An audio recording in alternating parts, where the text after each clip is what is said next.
చేసుకోవయా. సమస్తానికి ఆధారమైన యేసయ్యా, కృపతో నన్ను జ్ఞాపకం చేసుకోవయా.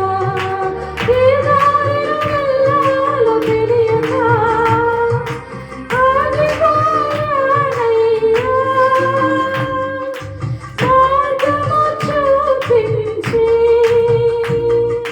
కరుణతో నడిపించు యేసయ్యా. సమస్తానికి ఆధారమైన యేసయ్యా, కృపతో నన్ను జ్ఞాపకం చేసుకోవయ్యా. హల్లెలూయా.